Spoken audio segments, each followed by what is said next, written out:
Capitalists are causing inflation, not workers. It's time for the hoary old myth about wages causing inflation to be put to bed. Higher wages lead to lower profits, hence the boss's opposition.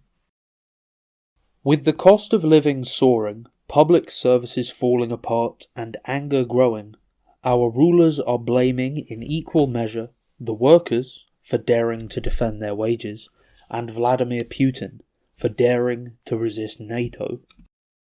Tory chair Nadhim Zahawi recently blamed both, declaring that nurses have chosen the wrong time to strike over poverty pay because a rise will increase inflation and help Vladimir Putin divide the West. No doubt he feels that kids going without school shoes or dinner or a warm place to sleep should be happy to suffer in the interests of helping their parents' exploiters. It's noticeable that no one suggests inflation might be caused by the huge pay packets and bonuses that CEOs routinely award themselves, piling up record wealth while expecting workers to take drastic cuts. Money printing.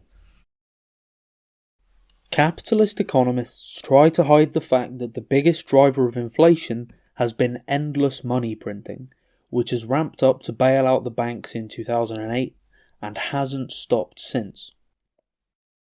As this failing system lurches from crisis to crisis, the Bank of England has bailed out one monopoly-dominated section of the economy after another. For example, the COVID stock market bailout and big pharma subsidies of 2020.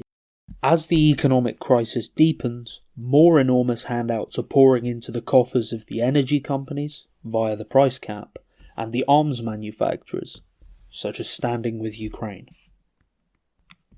Just in time equals no contingency. COVID supply disruptions also fueled inflation, as the capitalist efficiency of just-in-time met the hard reality of closed factories and ports.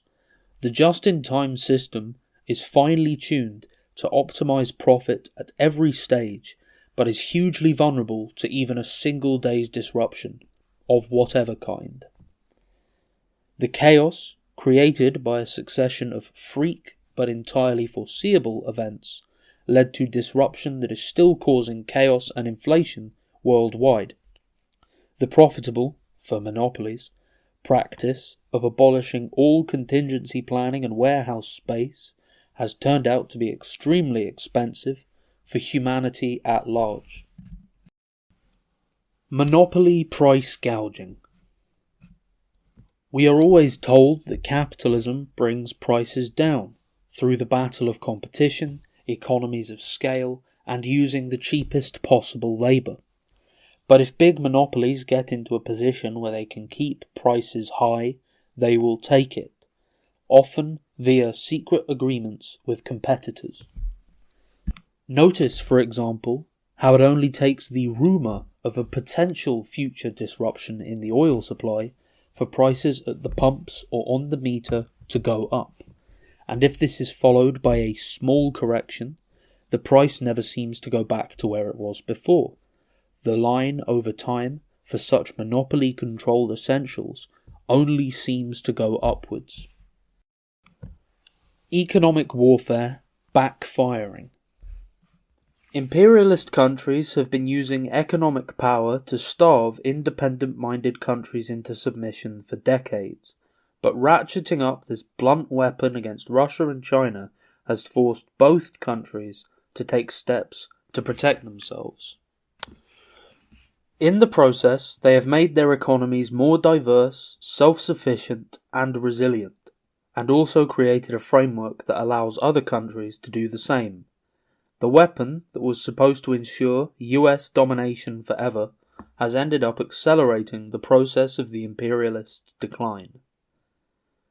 When Russia finally, after 8 years of a failed peace process, responded to the proxy war being waged against it, the West launched a massive sanctions war, which it confidently believed would swiftly bring Russia to its knees, collapsing its economy, starving its people onto the streets, and toppling the hated Putin government.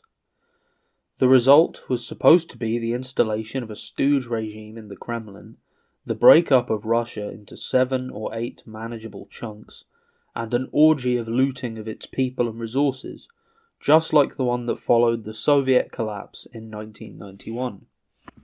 When Russian society failed to implode, the sanctions began to hurt those who were wielding them far more than they were hurting Russia itself. While Russia found new markets for export commodities such as oil, gas, minerals, wheat, and fertilizer, the absolute dependence on Western industries on these materials was starkly revealed. How many of us had previously understood that Germany's industrial strength rested on the flow of low-cost oils from the Urals? How many knew that the engines and refineries powering Europe are built upon the specific features of this oil, and that there is no readily available alternative? Making workers pay. So while some of the inflation we're experiencing has been caused by the war against Russia, it's quite a stretch to blame the intended victim of NATO's aggression for the inflationary consequences of NATO's war. Nor is it right to blame workers. Marx proved long ago that high wages are not the ultimate cause of inflation. High wages simply reduce profit margins. Under our present conditions, it's a fundamental right and duty of workers to organise and demand a bigger share of the wealth their own labour has created. The brilliant example being set in this regard by rail workers, posties, health workers, and others is an uncomfortable reminder to our rulers that the working class has not gone away. We are repeatedly told that a 1% raise for NHS workers costs £700 million, but nobody is invited to question the cost in blood or treasure of the high-tech killing machines being fed into the Ukraine meat grinder. No parliamentarian of any political stripe, Labour or Tory, is prepared to break with the holy consensus. Blame greedy workers and evil Russian dictators. Don't talk about the capitalist crisis or the class war. Labour health spokesman Wes Streeting recently accused the Doctors' Union of promoting a something-for-nothing culture, while Keir Starmer told a radio interviewer that the pay rise nurses are fighting for, 5% over the current official RPI, but a long way short of the real terms pay cut they've suffered over the last 15 years, is, quote, more than could be afforded, end quote. With their system in deep crisis, our rulers have only 2 ways out: pass as much as possible of the burden onto the poor, and search ruthlessly around the globe for other ways to make a profit. That might mean cutting wages to raise profit margins, or putting workers into prepay meters to wring a few more quid out of them. It might mean privatising healthcare and education so that the public purse can be rinsed for private profit.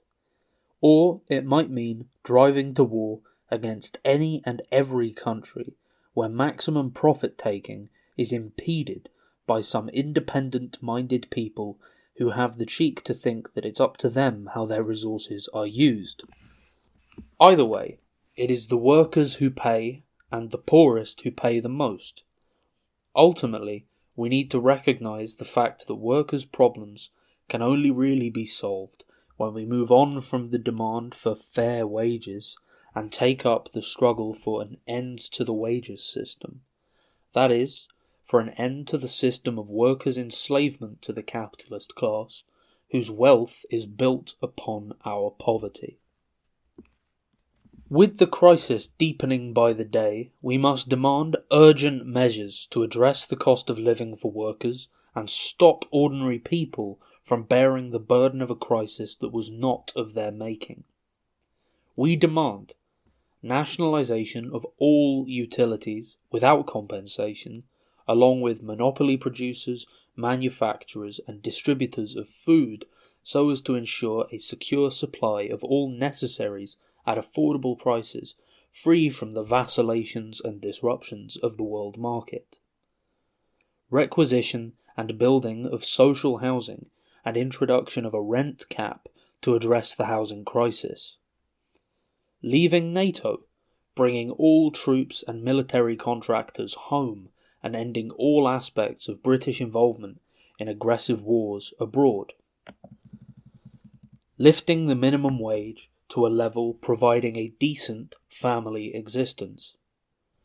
Legislation for pay and benefit rises that keep pace with real inflation.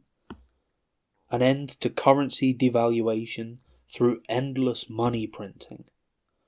An end to the self-defeating sanctions war against Russia, which is fueling both the energy and the inflation crises. An end to all subsidies to monopoly corporations and banks. Any business considered too big to fail or necessary to the national economy that cannot make an adequate profit out of ordinary operations should be nationalised without compensation and run according to a plan based on meeting the needs of the people. The market has proved itself to be totally unable to meet the needs of the people. The capitalists have shown themselves to be entirely unable to run their own system for the benefit of society. Ultimately, only socialist science enables us to understand the causes of this crisis, and only socialist science can enable us to create a real working-class party that can bring workers' power to bear in creating a society that not only solves the problems that press on us so heavily and urgently today, but actually offers us the prospect of a bright and fulfilling future.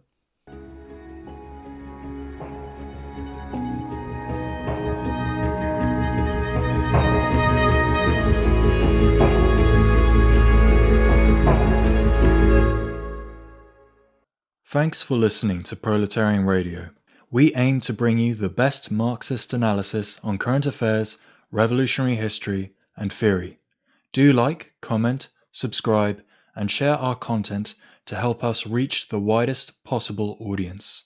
We are a small organization with limited resources, and we need workers' support if we are to grow and fulfill our mission. If you are able to make a one-off or regular donation, no matter how small, please visit our website at thecommunists.org and register as a supporter.